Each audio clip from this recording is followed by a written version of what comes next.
Good evening, everybody. My name is Friedel Schmoranzer, and I'm the project coordinator of this beautiful place. What we're going to hear now are 4 excerpts of Lion Feuchtwanger's diaries with the title A Life as Intense as Possible, read by Oliver Meyer. Each part will be introduced by 2 of the editors, Marje Schuetze-Coburn and Michaela Ullmann. And afterwards, we will have a little bit of time to talk about the background of the publication, what distinguishes it from other diaries, and why they are published now. Please give a warm welcome to our panelists. Yeah.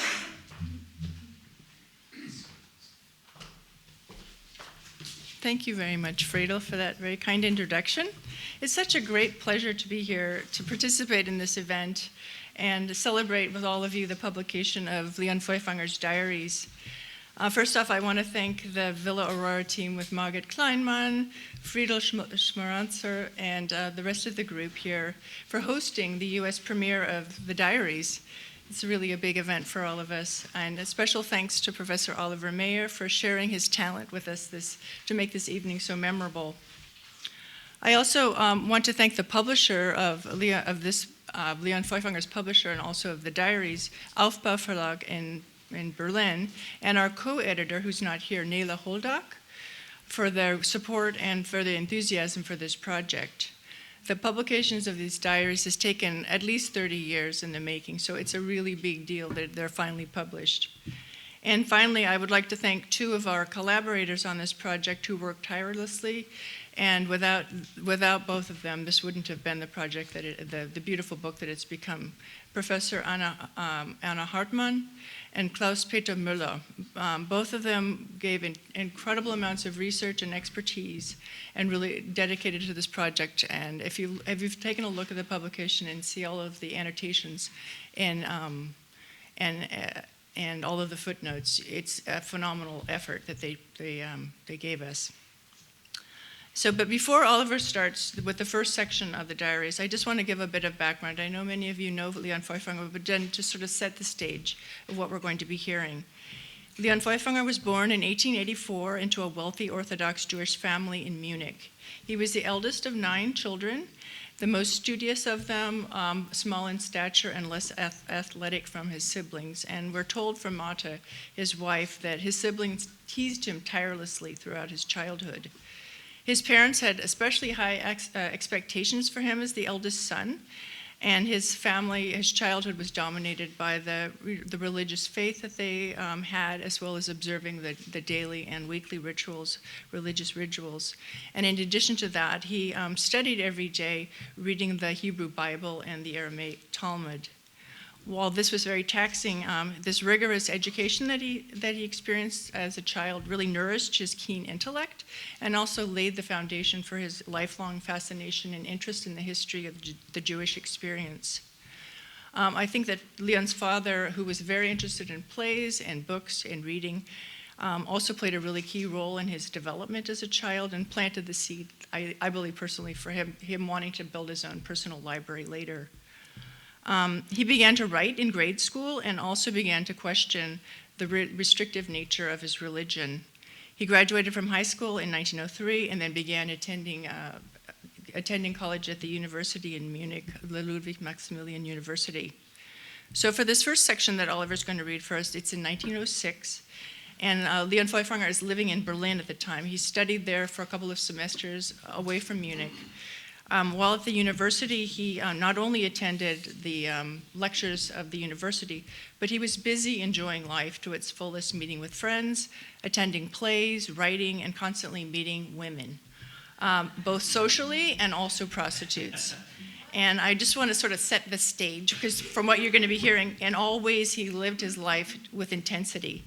And he articulates that in the diary by saying, kind of making a vow to himself, saying, quote, "My goal is to lead as intensive a life as possible." And that motif, as Friedel has mentioned, was used for the title of this book. And so you're going to hear very shortly the intensity of living that is expressed through his diary, with this very active sex life, his gambling, his writing, and his reading, and his incredible I'd say, fortitude for going to the theater at many, many times, sometimes several plays during the evening. I think with that, I'm going to turn it over to Oliver, and he's going to start.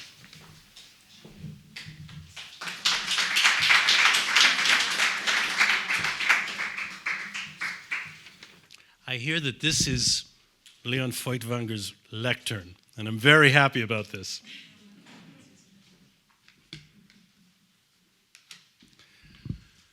Part 1. As a student in Berlin and Munich, 1906 Berlin. January 1st, spent New Year's Eve in the Philharmonie, Mass Ball. Although there was no lack of good cheer and desirable women, I was bored. Due to that awkward, ridiculous, childish feeling of embarrassment that so often attacks me for no reason and that seems insurmountable. Annoyed and tormented by awakened and ungratified sensuality. I left the party at 3 a.m. and slowly walked home, disgusted by the interesting New Year's tumult, so typical of Berlin. Strange, that match girl who lay asleep on the stone steps of the house, completely unnoticed in the middle of the crowded Friedrichstrasse in the piercing cold winter night. Then went to a little whore I used to know. Nevertheless, sleep disrupted by sensual arousal. January 4, got up late, walked through the Tiergarten to the zoological garden. There in the midst of the bourgeois ladies embroidering and knitting to music, I had a very shallow conversation about religion with Lucci and Max. Very upset, the fact that day after day I wasted the entire holiday. January 8th, drank terribly strong tea in the evening. Then worked a lot on the study of the rabbi, and not without result. Excess in Priapo. Shame, shame, shameful. I made a firm promise to myself not to make any more sacrifices on the altar of Venus or Priap before next Wednesday. Not for moral reasons, but hygienic ones. January 11th. Went to a charity gala at Kroll's in the evening. It was nice. I made an attempt to amuse myself, but it didn't work. I just don't have any talent for it. Then went to a priestess of Venus. She was not ugly and not beautiful, yet strangely enough, lacking all vulgarity. She even possessed a certain sense of humor. Her voice and her conversation were very pleasant. Too bad for her. I asked her for her address. I don't regret having broken my resolution from Monday. It was neither unhygienic nor unaesthetic. Strange that I should combine the unattractive qualities of so many poets. The boyish awkwardness of Grillparzer, the coquetry and inner conflict of Heine, the vanity of Schlegel, the lioness and instability of Wilde, the self-denigration of Hegel, with a touch of affectation. Hammerling's pomposity. Whether a poetic core is hidden beneath this jumble. February 4th. I want to build as solid a framework as possible for the Bride of Corinth before getting down to work. The processes of reality should preferably be clear and presented in vivid color. The language bright, precise prose. The dreams sultry, gloaming, full of atmosphere. Hot, gushing, untamed verses. Was at the Philharmonic concert without understanding much, but with much pleasure. February 22nd, last day in Berlin. I am not leaving much behind here. I am leaving nothing behind. I am leaving Berlin cooler, more mature, more experienced, and more self-critical than when I arrived, without respect for myself or for the others. I've said a lot of farewells, without genuine warmth. Lunched with Myron at Kempinski, dinner with Lucci and Menko at Max's in the evening. He behaved very tactfully. Tomorrow at 7:20 a.m., I'm traveling to Munich Carnival. February 22nd. Traveled here via Leipzig. Oh, boring journey. Only at the end, when I heard the sound of Southern German again, was I entertained. Almost became warm with the family in the evening. February 23rd, walked to Elsa's full of joy along the expanse of sunny, tranquil Prince Regent Street. She received me very sweetly, and yet it was not as I had expected. February 24th, spent evening with Elsa at the Redoute in the Münchener Kindelkeller. We drank a lot of wine, got aroused, and exchanged hot, wild kisses. April 2nd, worked on the bride. A truth loses immediacy and value, becomes less true when it is shared. This is especially true of emotional truths. An emotional truth can never become exoteric, public. Even the greatest poet can only foretell such a truth. He can never elucidate it fully and entirely and nakedly. Elsa's sweet, simple openness gets lost as a result of this, for everybody participates in it. Excess and priapo. April 19th. Access and priapo. Was in Oberammergau, looked for an apartment, dull. Took wrong train in the evening, traveled to Garmisch instead of to Munich, had to spend the night there. April 20th, traveled back to Munich. Read Grillparzer's Woe to Him That Lies, Lebusa, Esther. May 16th, The Bride of Corinth is finished. It's not big. It's not supposed to be big. I think it's quite presentable.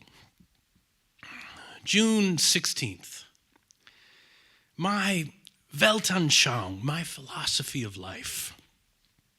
One thing is certain. The living human being possesses more intensity of feeling than the rest of matter. The purpose of human life is to heighten this intensity as much as possible. As I see it, my goal is to lead as intensive a life as can be led. Intensity of life is not to be confused with pleasure. The negative pole of this intensity is death, the positive, love. Munich, August 23rd. What Weininger says about the Jews is surely much, much too extreme. Although the basic idea certainly is correct that the Jew has much in common with the female. The Jew is the romantic and the critic par excellence. He first sees the color, the scent, then the shape. He gladly and willingly devotes himself to a thing so as to dissect and scrutinize it in all the more incisively in the end. He is the man of unlimited possibilities and thus the man of compromise. He never completely absorbs himself in something. Rather, a vestige of criticism always remains. He would like to believe, only feel, only sense. But his mind penetrates everywhere and never allows him to act unconsciously. That is his tragedy. Searching for a path into literary establishment, 1909. July 7, I'm turning 25 today. Still in bed, birthday letter from parents, friendly, reserved. 20 marks birthday present from cheeky Fritz. Slick fellow, who contains all my inanities 100 times over. Strange how cool my siblings are, who usually never lack a certain show of tact on occasions like birthdays, etc. A few pointed barbs from the Philistine, Aunt Sophie. I went to my room early on the Gewürzmühlstrasse. A friendly card from Hartmann. Nothing from Marie, nothing from Emmy. Worked a lot. Disturbed by Mrs. Gallinger, my chatty landlady. Richard Kriester came by later, an ambitious, incredibly hardworking man. Also worked in the afternoon on the clean copy of The Clay God. Also worked through the evening. Answered parents' letter, a bit haughty. An attempt to initiate communication, but with my usual bad luck, it will, of course, end up accomplishing just the opposite. Started reading Heinrich Mann's Between the Races. The usual healthful, somewhat bourgeois intentions as every year. July 11th, the blues. Literally not a cent. Worked. Parents came from Wiesbaden in the evening. Papa was very cheerful. Marriage project for Franziska seems to have floundered. July 29, no free ticket for bride, so I have to buy one for $7.50. Afterwards, gambled with Stephanie. August 14th, gigantic money problems. The Frankfurter Zeitung has accepted Shylock. August 26th, terrible lack of money. I need boots, and I can't buy myself a pair. I'm supposed to pay taxes, rent. Offered Georg Müller my published works, page 1 of Julia. November 25th. Until the new year, I want to write 2 smaller essays for the Schaubühne, a larger essay on Heinrich Mann, a smaller one on Pater Expeditus, 2 acts of Jeremiah. The rest of the time I want to spend collecting material for my second dissertation. December 31st. New Year's Eve celebration at the Schauspielhaus that I had high hopes for. Expensive and boring. Afterwards, go to a nightclub with Hartmann and Dr. Hess. January 14th, I am starting to dawdle. My work is making no progress, and I need a lot of money. Spent the evening with a bunch of arty bohemians in the Torgelstube, somewhat embarrassing because Wedekind, Gumpenberg, Pepler at the next table. January 19th, a long-planned gathering in the evening at our home in the Galeriestrasse. Enjoyed myself with Hartmann and Fräulein Marta Löffler. A not exactly clever, but rather spirited young Jewish woman. Dragged her to the cafe afterwards and smothered her with kisses. March 18th, deep depression. Unable to work. No word from the FC, none from Langen, none from the lawyer. Gambled, lost 10 marks. March 20th, gambled and lost badly. List of debts. Pawn shop, 38 marks. Kahn, 30 marks. Hans Heppner, 20 marks. Fritz, 15 marks. Bertolt, 10 marks. Bella, 8 marks. Odds and ends, 5 marks. That's 126 marks.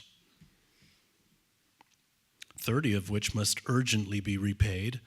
I took a 30 advance for next month. The financial situation is thusly regrettable. Marie was not here. April 8th. A very long, strange conversation in the evening with Halbe at the Torgelstube. He is deeply embittered and resigned. May 10th. Traveled to Oberammergau. Ran into a lot of friends on a special train. Needed a lot of money. Spent the evening in Oberammergau with Freder from the Frankfurter Zeitung and his daughter, Hasser from the Neue Freie Presse, Geller, Rüssler, a Fräulein Samueli, Alfred Halm from the Neue Schauspielhaus in Berlin, an innkeeper with American business practices, and a drunken Bavarian with a Nietzschean streak were a lot of fun. May 21st, took a walk with Marta Löffler for 2.5 hours. Yeah, she was very sweet. However, it didn't lead us to getting any closer. July 27th, got the novel back from Müller in the Schaubühne, where I'd expected to find an essay. Nothing. Otherwise, minor embarrassments, deep depression. List of debts. Pawn shop, 53 marks. Monheimer, 40 marks. Hartmann, 32 marks. Kahn, 30 marks. Löwenstein, 15 marks. Raff, 23 marks. Steinberg, 25 marks. Stein, 10 marks. Heppner, 20 marks. Bubi, 12 marks. Mama, 5 marks. Fritz, 5 marks.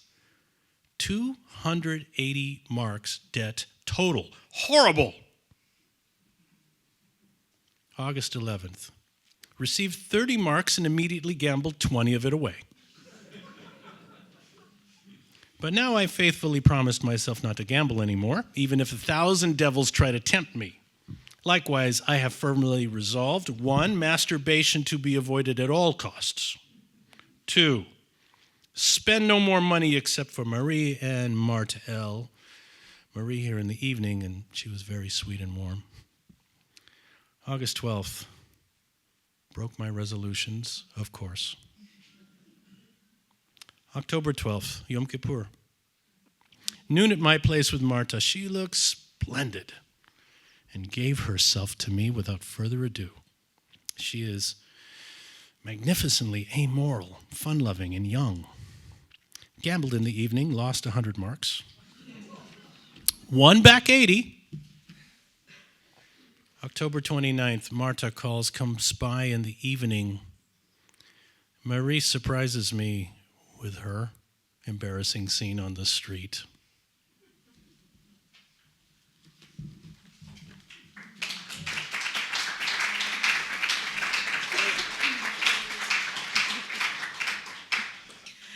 The diaries from 1912 to 1914 have not been preserved.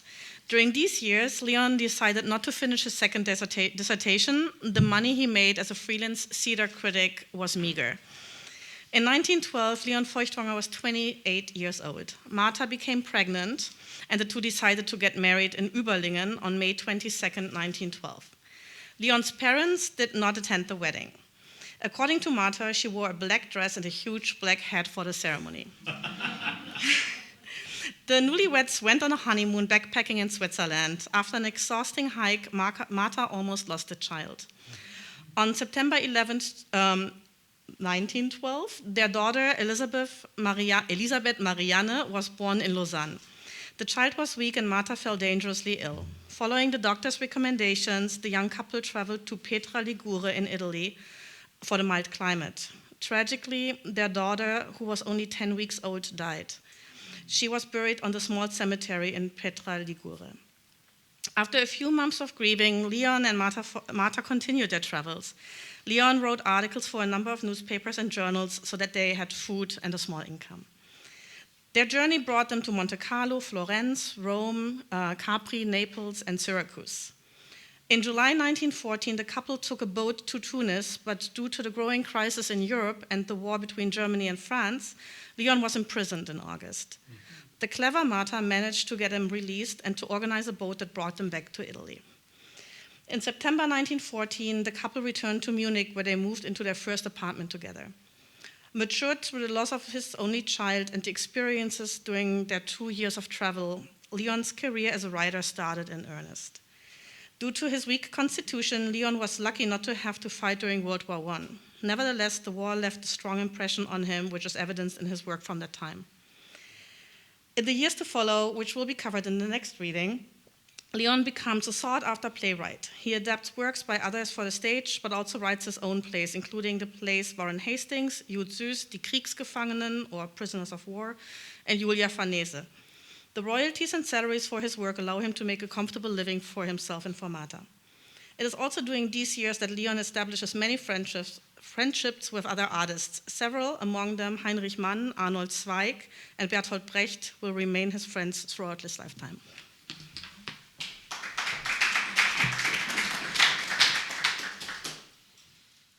Part 2. As a successful bohemian in Munich, 1915, February 27th. On February 9th, Marta and I moved into our new apartment on the Prinz-Regentstrasse. Marta completely furnished the new apartment in less than 2 days. The unaccustomed coziness and elegance of it delights me very much and prompts Marta and me, the one more than the other, to invite many acquaintances over to show it off. So we welcomed Gumpenberg and Friedenthal from the Berliner Tageblatt, Kutscher from the university, the actresses, Rosar, Sarto, Balder, and August Wegert, Dr. Sinsheimer from Mannheim, Mosham, Albu and his wife, Friedensthal's affair with the rather obnoxious Fräulein Griselli, his other relationship to the sweet, witty, but not without charm Turkish woman Ismet, my father, Lützi, Marta's parents. Our financial situation is not unsatisfactory. We have 500 marks per month to spend, almost no debts, and a small reserve fund of 300 to 400 marks. Our assets should amount to 35 to 45,000 marks, maybe 50,000. My chances for success as a writer are not so bad either. The Drei Masken Verlag has accepted Julia Farnese. Georg Müller will print it, and the Persians also has good prospects, at least here in the Volkstheater, perhaps also in Sauerberta Boheme. Then after the war, the Cherry Orchard, here, and in Dresden, the Hoftheater. Spent evening at the Torgelstube, Rösler and his fleshless and graceless lover Eisler. Musam, who pumps me for cash, boring. March 3rd, didn't work. Drei Masken Verlag invited Wedekind, Heinrich Mann, Friedemann, to attend my reading of Julia Farnese tomorrow. Heinrich Mann cancels immediately due to illness. Wedekind probably will tomorrow. Looked for a whore for the evening. Finally ended up with one who was tall and emaciated as an Indian famine. After the usual cooling, went to the Torgelstube, met Bruno Frank, who seems to be an amusing, clever, and eloquent person. April 19th, finished writing the short Kaiserling article. Arranged to meet the actress Rosar in the evening and bought a lobster for her. She calls me in the afternoon and says she's spending the evening with Steinruck for her career. When she hears about the lobster, she asks me to join her in the afternoon and tells me very openly that she will give herself to Steinruck. She calls me again in the evening, tells me all the details about Steinruck, gives herself to me, and all in all, it's very nice. 1916, January 17th. New batch of reviews, almost all bad. Polite letter from BT about the news that Julia Farnese was greeted with meager applause. January 21st, Marta's birthday. In the Berliner Tageblatt, a cheeky response from the Hamburg correspondent to my objection about the meager applause. Spent the evening with the Loeffler-in-laws, who unexpectedly give me 50 marks for my success. Frank pumps me for cash, in vain. Went with him to the Torgelstube. He's quite aggressive. January 23rd, summoned Saturday for Army physical. Marta very anxious. Lucci informs me that my father is dying. Was there. His mind is completely clear and pleasantly skeptical and literary, almost a bit pompous, because he feels that he's the center of attention. January 24th, starvation diet because of my stomach problems and the Army physical. Anxiety and embarrassment because of my dying father, who, by the way, is stubbornly resisting death. January 25th, reported back to the regional command. Visited my father, who's relatively fresh. Torgelstube in the evening, Clauborn, Wedekind, who tells us that Hagemann is zealously rehearsing the Vasanta Senna and wants to play it on March 4th. January 28th, spent the entire night with Marta at my father's house with a large and embarrassing gathering of people. Most unpleasant. Finally, at 5 in the morning, my father died. Funeral at 10 a.m. Continuation of the unpleasant ceremonies. Dead tired. Continue starvation diet. Hoard with Marta. A somewhat ostentatious notice about my father in the MNN, quite skillful in terms of content, formally rather clumsy. January 29th, got up early in the morning, Army physical, afraid.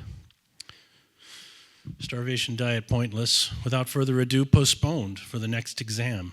Lucci, who also thought that he would be exempted due to stomach problems, deemed fit for field service. Munich, 1917, Georgenstrasse. May 13th, Marta has a lot of work to do on the new apartment, hoi polloi in the Torgelstube. June 22nd and 23rd, worked on Judsus. Large gathering at Rosar's for the new Burg Theater director, Milankovic, insignificant gentleman. Stayed until morning without really being able to get into a conversation with Milinkovic. August 20th, finished dictating Jutsus late into the night. August 27th, the Hoftheater very politely returns Jutsus. September 1st, the Neue Theater in Frankfurt wants Jutsus with a few minor changes. Stolberg gives a telegraphically evasive answer, in other words, rejects it. Gave the manuscript to Müller. September 20th, I give a reading of Jutsus. Burckhardt, Wegert, Rösler, Marx, the wise man Meyer, Kassierer and wife, the women, Dielmann, Schwartz, very spiritless and dispiriting, especially the spineless Meyer turning people against me. Most of them rushed off before the end. All in all, fiasco. Munich, September 28th, very tired and unfocused, blocking rehearsal for Jutsus. The piece proves to be way too long. In many ways, the performance is much better than I anticipated. As tired and unfocused as I was, arrived in Fränkische Weinstube and am served nothing but a stinking partridge that I have to send back. In the afternoon, Wimp lingers with me. I effortlessly make it to the head of the class. 1918, November 1st. Read a lot. Mounting general nervousness about the political situation. November 7th, revolution breaks out. Took a look around. November 9th, telephoned all day about the revolution. Elkinger became a censor. Robert deposed. Panic in the city. Took a look around. November 13th, meeting for the establishment of a council of intellectual workers. December 27th, meeting of the Association of German Stage Authors. Halbe demands control over the National Theater. I oppose, supported by Bruno Frank and Heinrich Mann. 1919, January 10th, Spartacus Uprising. Rather harmless for now. February 21st, production meeting The Lower Depths. Eisner shot. New Revolution, The Lower Depths performance postponed, lots of commotion. February 23rd, Politics, wrote an essay about Kurt Eisner. Marta doesn't like it. In the drawer. February 28th, visit Heinrich Mann, constant political unrest. April 2nd, a young man brings me an excellent play, Bert Brecht. Frank visits. April 3rd, spoke to the young man again. April 4th, another even better piece, read by the young person, Ball. April 7th, Bavarian Council Republic. April 12th and 13th, visit the Elkingers. Hoffmann's socialist government triumphs over the councils. April 14th, the troops defect to the communists. Ridiculous meeting at the National Theater. Georg Kaiser, Jost, Wolfenstein, Pulver, Conrad. April 15th, a lot of commotion over the Spartacist decrees. May 1st, government troops invade and throw out the Reds. Lots of scenes in the streets. May 3rd, fighting in the streets dying down, Spartacists in prison. May 4th, looked around the city. May 5th, because of the riots, the National Theater rejects Sturm as a revolutionary play. May 7th, worked on Thomas Sturm. The High Command Mull from the incoming troops warned me by telephone not to engage in any political telephone conversations in my own interest. I had spoken harmlessly to the Elkhangers and to Friedenthal. 1920, March 13th, rehearsal. Reactionary putsch in Berlin. Ate with a little actress. Binder is sick. She will probably not be able to play in Thomas Wendt. The play is also imperiled by the revolt. March 14th, Bert Brecht here, back from Berlin. The Bavarian troops also defect to the reactionaries. March 15th, general strike. No rehearsal. The actors refuse to perform in a political play now. March 16th, ongoing general strike. Discussion at the Kammerspiele.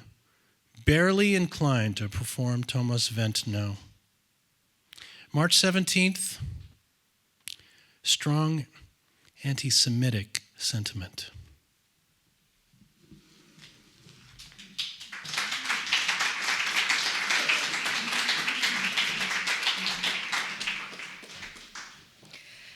No diaries between June 1922 and December 1930 are preserved. During these years, the royalties Leon had received for his plays diminished due to the inflation after the end of World War I. Access to food was limited, but Marta always found ways to keep her husband well nourished. She exchanged, for example, tickets for Feuchtwanger's plays for meat from her local butcher. Leon himself changed his way of life from spending days and evenings in the local bars and restaurants to working very disciplined at home all day. In 1922, Leon had finished his novel Süß, but could not find a publisher, and thus the novel ended up in his drawer. His next novel, Die hässliche Herzogin Margarete Maultasch, The Ugly Duchess, became an immediate success. In 1925, Leon and Marta moved to the more liberal Berlin to escape the growing National Socialism in Bavaria. Leon's novel Süß finally got published, but with limited success. Fortunately, Ben Hübsch of Viking Press, Leon's future American publisher, came across the novel during a trip to Sweden. Hübsch secured the American rights to the work and published it in the US under the title Success. Power. Sorry, I was like, that sounds wrong. The novel became an international bestseller and finally became successful in Germany as well. Lion Feuchtwanger was famous. Leon's novel Erfolg, Success, was published in 1930. The story depicts the rise of the National Socialism in his home state, Bavaria. With their newly earned financial independence, Leon and Marta built a house in Berlin, in the Berlin-Grunewald district in 1931. Here, Leon established the first of his 3 libraries. The house became a meeting place for authors, artists, and publishers. The dancer Eva Boy, with whom Leon had an affair since 1924, followed the couple to Berlin. She's among the women with whom Leon spends much of his time. Leon spent much of the year 1932 preparing for a reading tour to the United States. He took English conversation lessons and worked on the translations of his essays and speeches for the tour. Little did he know that he would never see Germany again.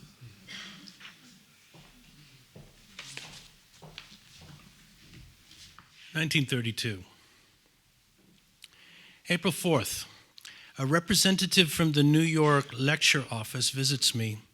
We agreed on a lecture tour to America. October 23rd. Pond telegraph from America I should stay all winter. Quite a good sign. Steamship Europa, November 12th.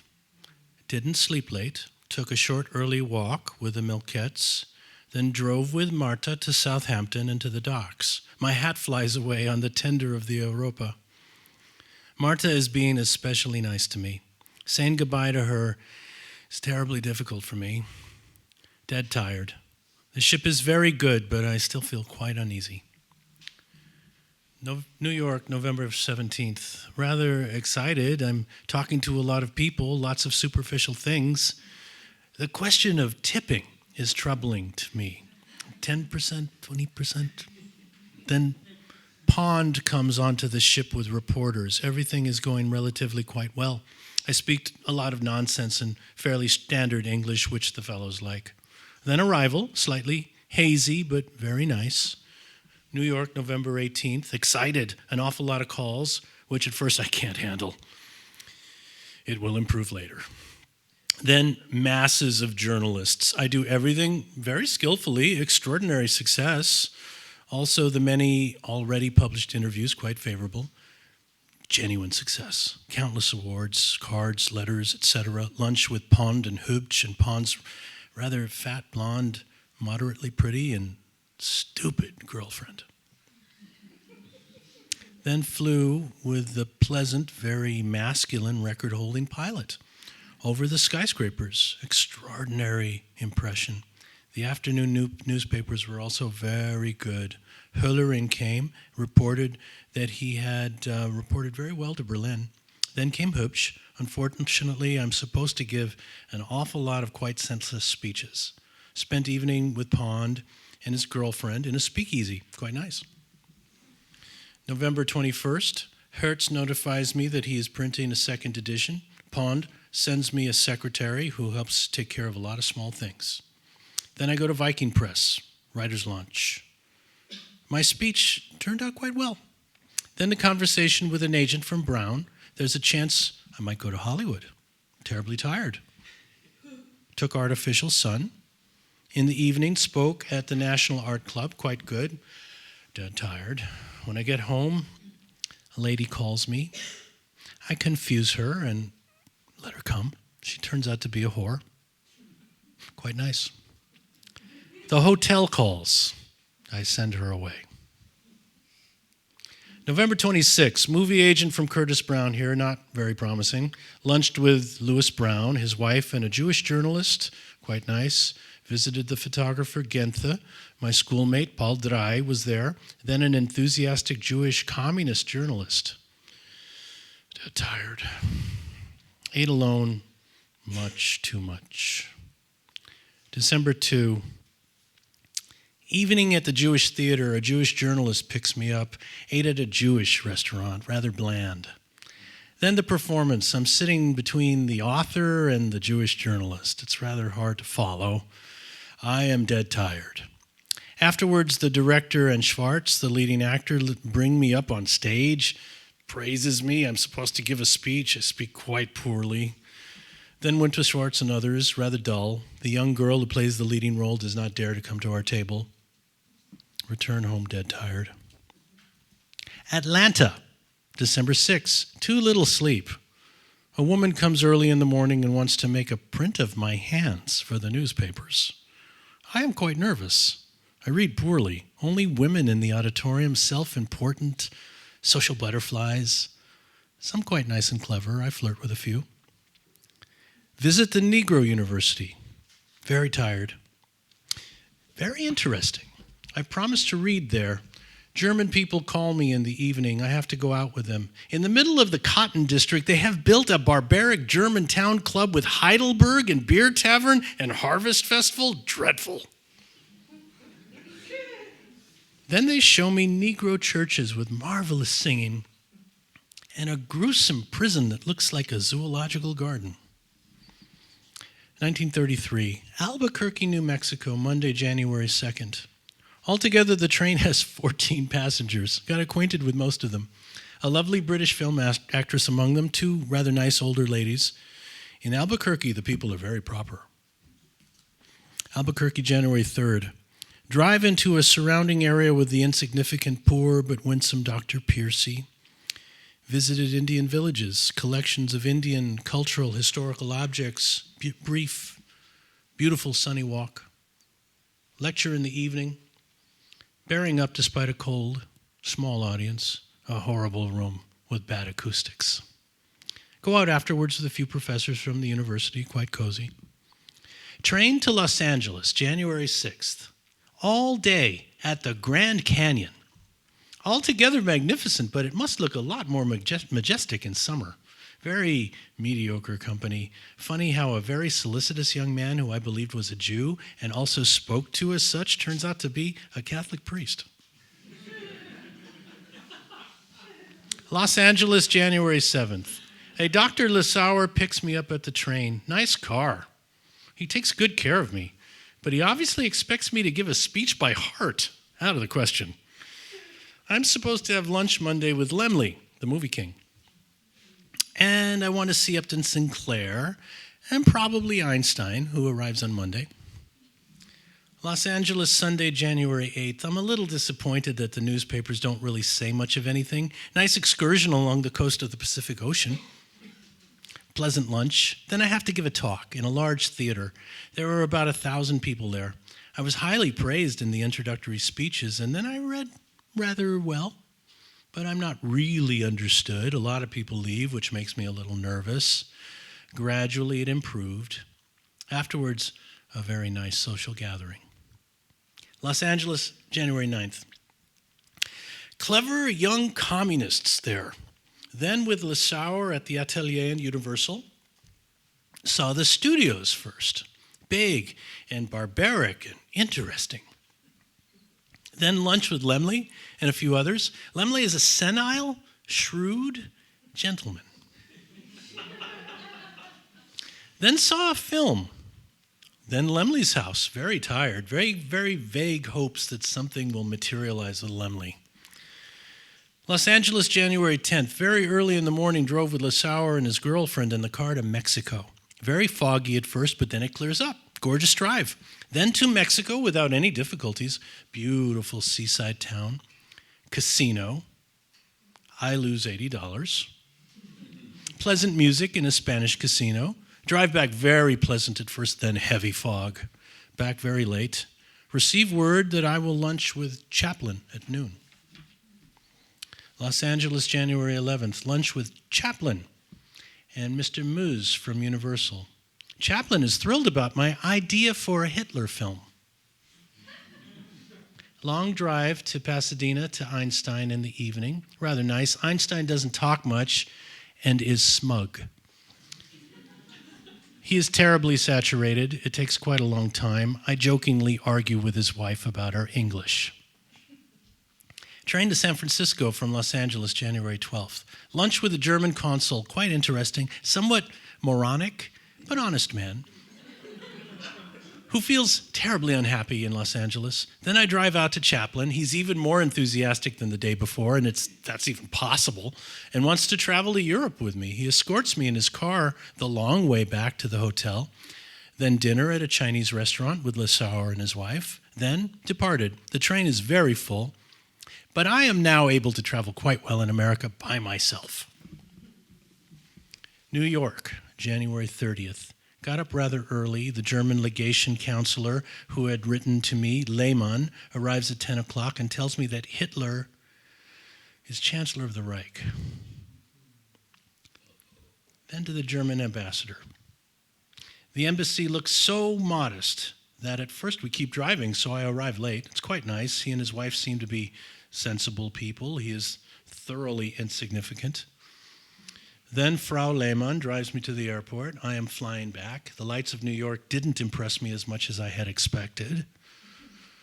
Particularly strange irony that the German ambassador invites me to lunch on the day Hitler becomes chancellor. The lights are against me. New York, January 31st. Harsh attack against me in the Völkischer Beobachter. Everybody wants to interview me about Hitler. Pons sends the money. Parsky interviews me here. I'm feeling lousy before tonight's lecture. Then a grumpy old doctor picks me up. I'm nervous and rather cranky because no preparations have been made at all in the hall. Then everything goes superbly.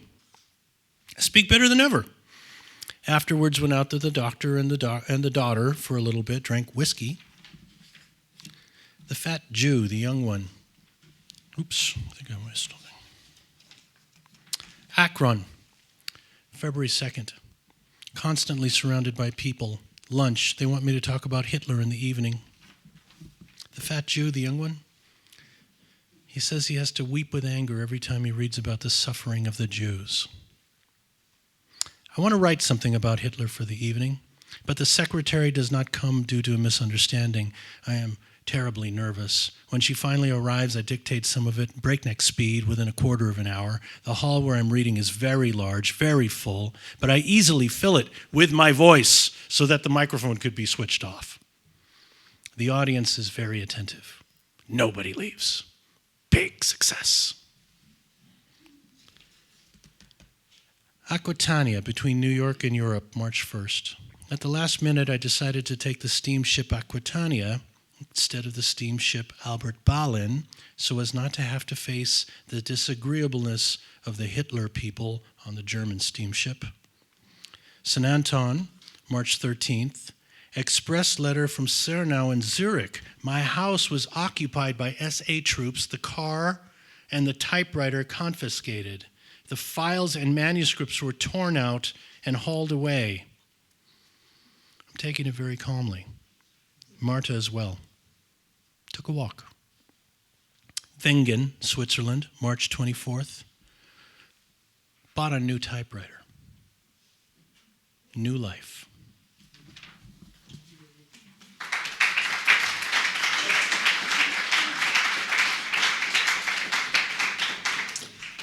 So, the last section of the diary that we're going to read, and actually the last section that we have goes up to 1940. So the last part will start in the spring. This last part was spring of 1933, and from that point on, the Feuchtwangers moved to France and lived in southern France in Sanary-sur-Mer. and they were living among a community of German-speaking exiles. And sort of surprisingly, many of Feuchtwanger's neighbors there in France were actually friends and colleagues from Berlin. During these years in France, he was very productive. He was writing and publishing short stories, essays, and novels. He also was able to travel to Paris, London, and even Moscow, where he met with editors, talked about his work, and also did research for his writing. In Sanary, he began to build his second library, since, as we heard, his house was confiscated and his books were confiscated in Berlin by the Nazis. During this period, he was trying unsuccessfully to obtain visas to come to the United States with Marta. But he was busy with all of his writing, and he failed to recognize the urgency of the political situation, and he really underestimated the danger that he was facing. So over to you.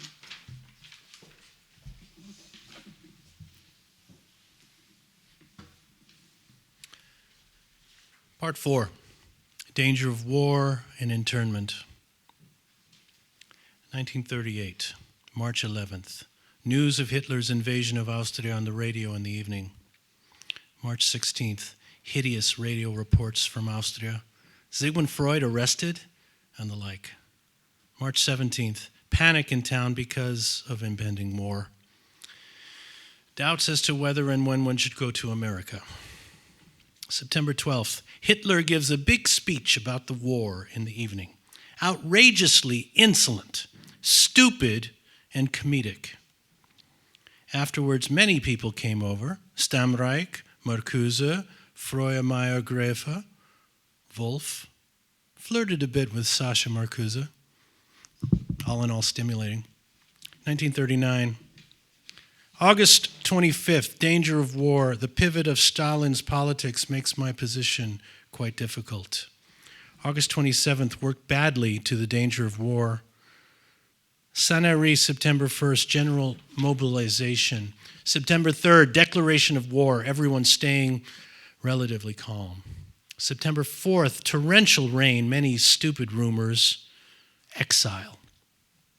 Have a spat in the evening with people who come to inspect the blackout.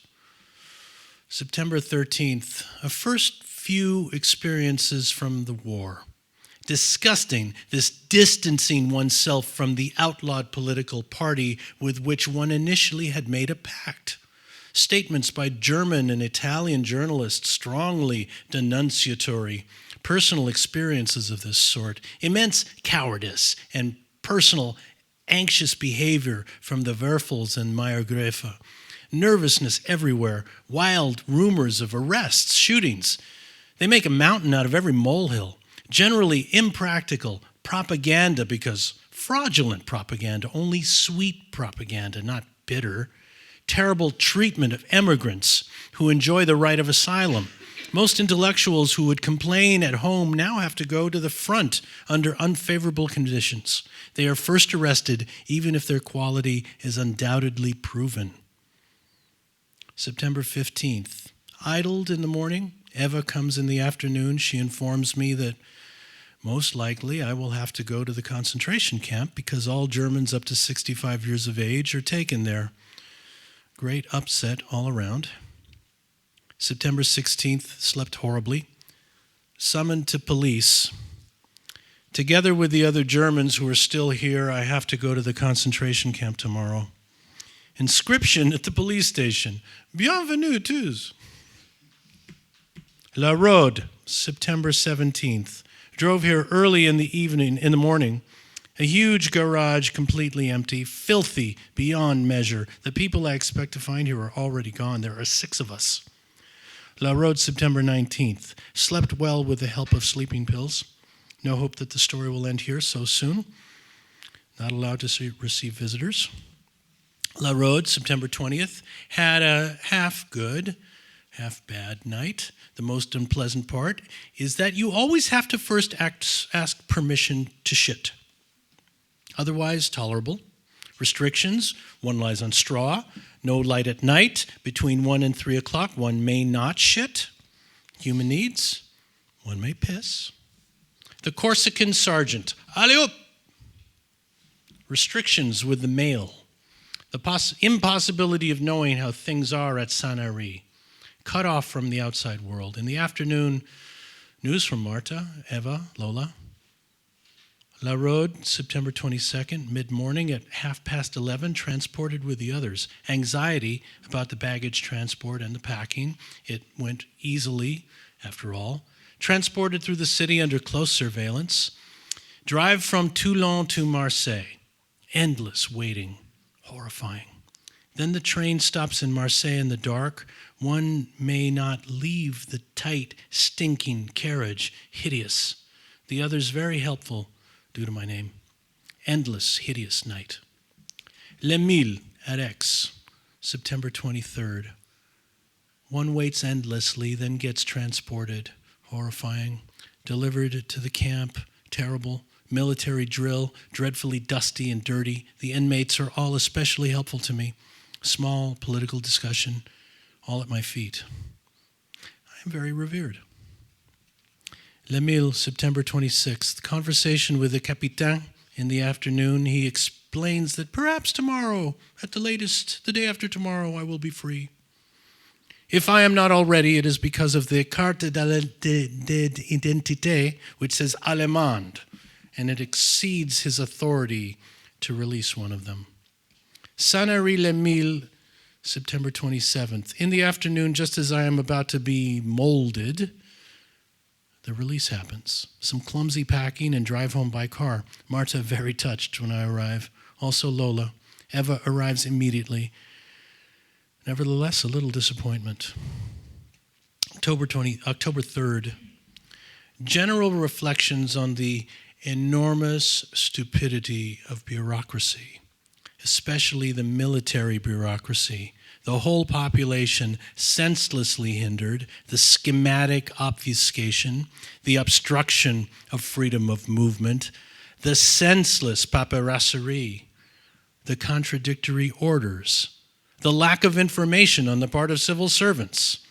A war against Hitler turns into a war against socialism, against the Jews, against their own population, the impossibility to leave the country because one is referred from one location to another and doesn't exist anywhere, is just sent away again and again, the complete disorganization, the presumed willingness in contrast to the senseless machinery and bureaucracy. Sanary, October 14th. General experiences of war. The general spy-itis. Children stand around the car and go prying for the owner's number. The people are urged to report anybody who speaks German. The absolute stupidity of the people and the police methods. Childish caricature of Sherlock Holmes. Restricting people in their freedom and forcing them to conform is the absolutely wrong tactic, especially with the French, who are so individual and so proud of their individualism. Flawed domestic policy, the ban on communists, and the enormous amount of restrictions imposed by military bureaucracy, which is out of all proportion to the benefits. Flawed foreign policy. Lean on fascist Italy instead of Bolshevik Russia. 1940, May 13th. On the radio in the evening, all Germans, including the women, must go back to the concentration camp. May 14th, preparations for internment, terribly exhausted and dejected. May 19th, slept terribly, worried about my situation. Josephus, splendid weather. The whole country, down to the last detail, is worried about the outcome of the battle in northern France and about its own fate. May 20th, early in the morning, by splendid weather, I receive news that I have to return to Les Milles.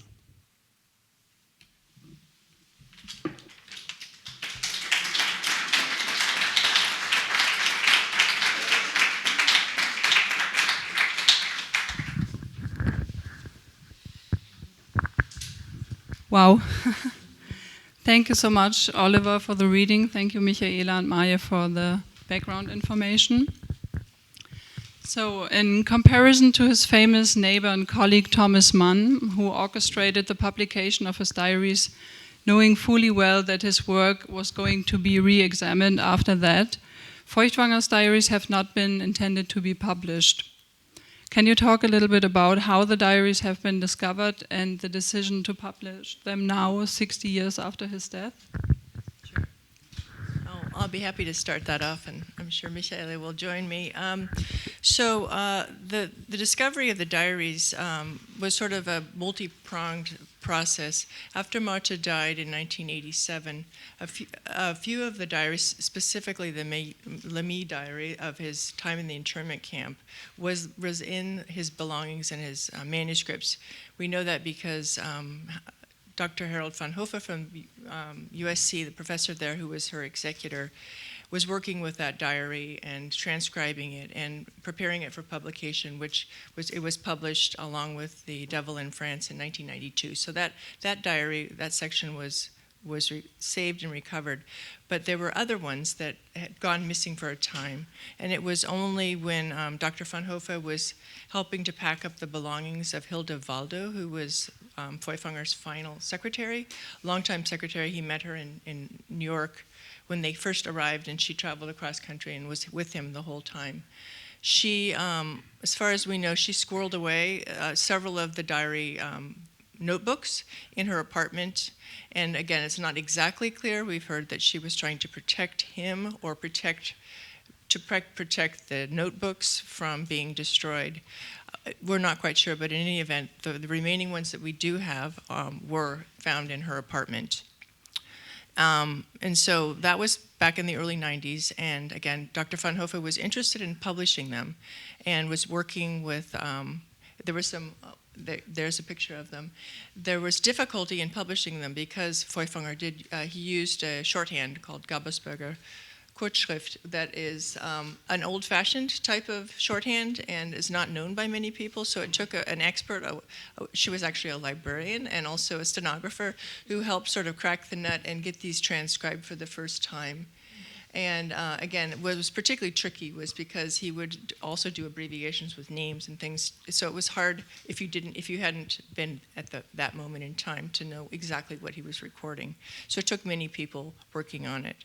So that was done in the 90s. And then, to be honest, a lot of that is quite sensitive and personal. There was concern by Dr. von Hofe and I think also Aufbau Verlag of having materials that were so sensitive and personal published too soon after his death and while people were still alive. So I think we let a bit of time pass so that, again, a lot of the dust would settle, as it were. But then too much dust did settle, and it took a long time to publish them. I think they really did go into the drawer for too long. But Michaela and I were really delighted last fall when Nele Holdak, our co-editor, approached us and said, we're really interested in publishing these diaries. We've had success with diaries with other authors, and we think this is the time to bring them out, and are you willing to work with us? And of course, it didn't take long. I think we looked at each other for about a half a minute, and we said, yes, we're in. Little did we know that they had a really rigorous time frame, and we had to, particularly Michaela, work really, really hard to get it all together so that we were able to publish it in time. But that is the sort of short end, and I want to give Michaela a chance to respond as well.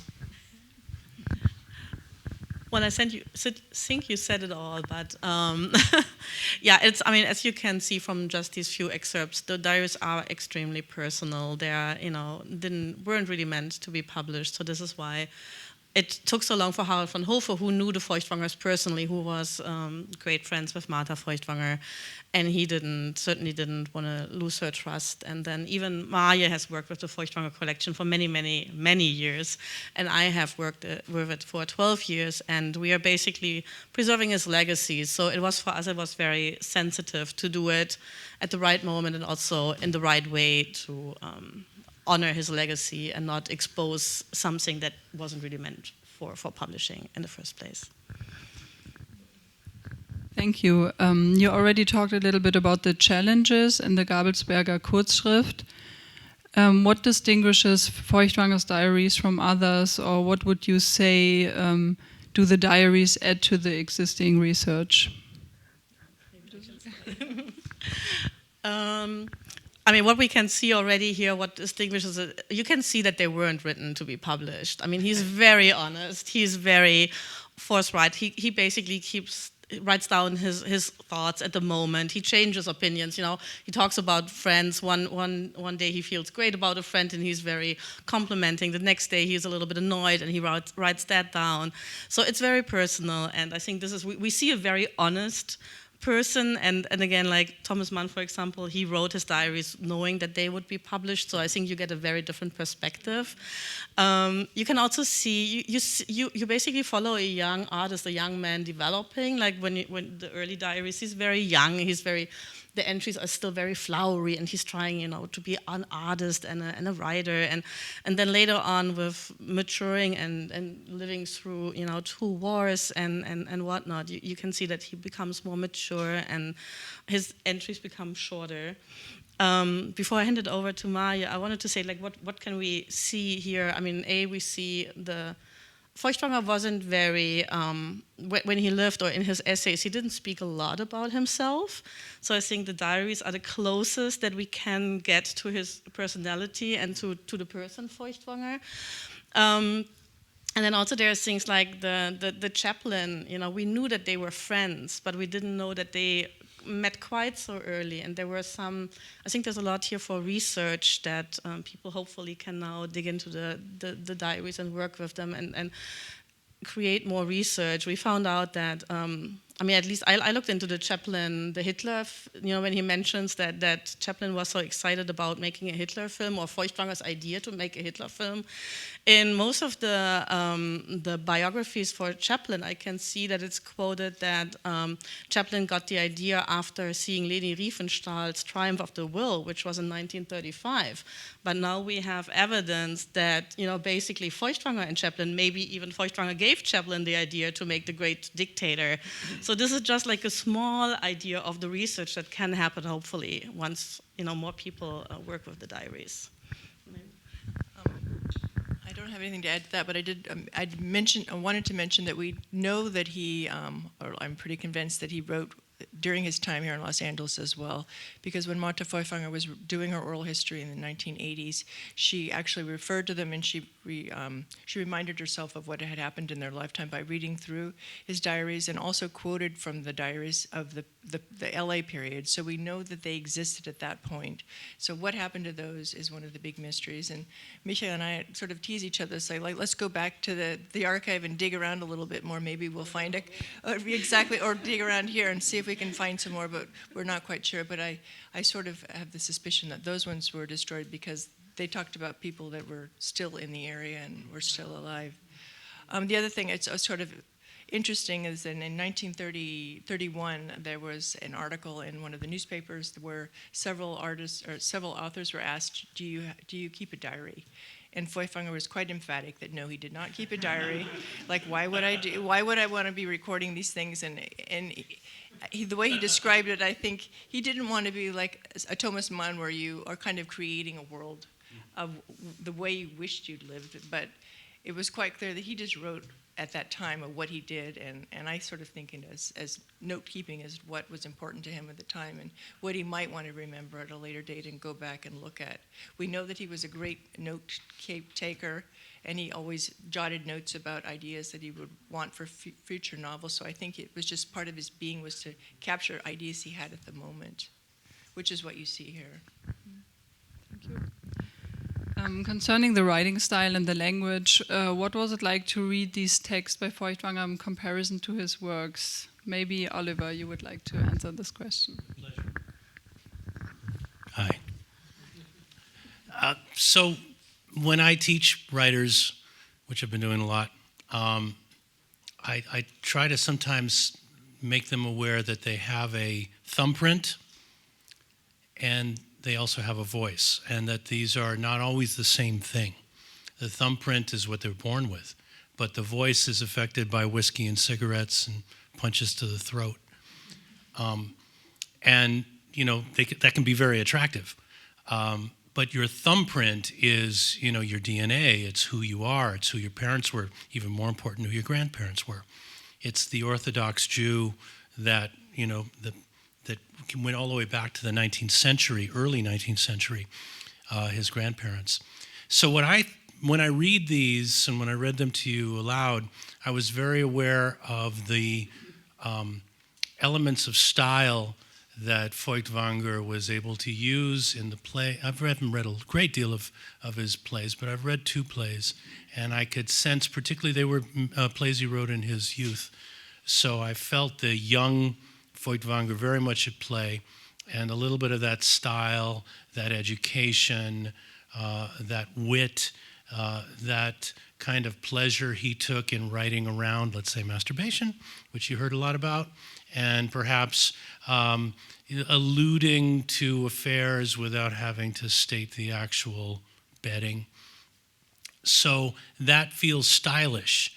But then when I think about his thumbprint, it's unmistakable, and particularly as we get along in the diaries, the thumbprint, the politics, the anger, the exhaustion, the sense, the boringness of bureaucracy, the frustration at the sort of low level of interplay and dialogue with important people. I think we can maybe feel that in our own country at the moment. We should be talking about more important things, our climate to begin with and other stuff. It feels to me, I feel Feuchtwanger's anger and unease as these diary entries grow and enter into the World War period.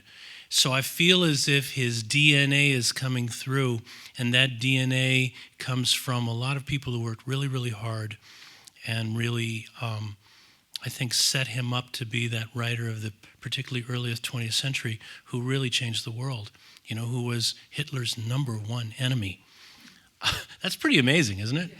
So that I think to read these diary entries is to really get a look inside the creation of a great writer. Thank you. If you have not noticed already, we do have a couple of copies of the German version of the diaries in front. You can find them in the entrance and buy them if you want. But of course, interesting for our American audience will be, is there an American or an English edition in the future, or what's next for Lion Feuchtwanger? Well, we haven't had any discussion yet with Aufbau Verlag. I think we're going to sort of wait and see to see how successful the German version is. We, of course, would love to have it, and even if it's not the full version, I think if we could do something, a smaller section of it, with all of the annotations, it really is an incredible tool for students. Michaela is very active with our faculty and students at USC and other institutions as well. So I think we could just, with our own institution, take great advantage of them, but I'm sure that others would as well. But no, we don't have any plans at the moment, but we're optimistic that we can do something with some of the materials now that they're so nicely transcribed. Yeah, and if there's any publishers in the house, we can connect you up with our friends at Aufbau. Maybe just quickly adding why an English version of the diaries would be interesting. As Marje said, like we teach a lot with Feuchtwanger. I think Feuchtwanger is undervalued, here in the US and also in Germany. So more people should read him. And when you have a chance to read the diaries, I mean, for me, it's the most exciting to see how brave he was. Like in all of this, like he always put himself out there. He always spoke up. He could have taken a much easier path. He could have taken a much easier route. He lost his home, his house twice. He lost everything. Like he couldn't come back to his homeland, but he always stayed true to himself and spoke out against what was going on. And that's very inspiring. And we use this in our teaching quite a lot to, with today's circumstances and just in general to teach students what you can do and how you choose to live. Thank you. We already took a lot of your time, but please do feel free to come up with any questions you may have, and also please join us for a glass of wine and a little reception, and thank you all for coming.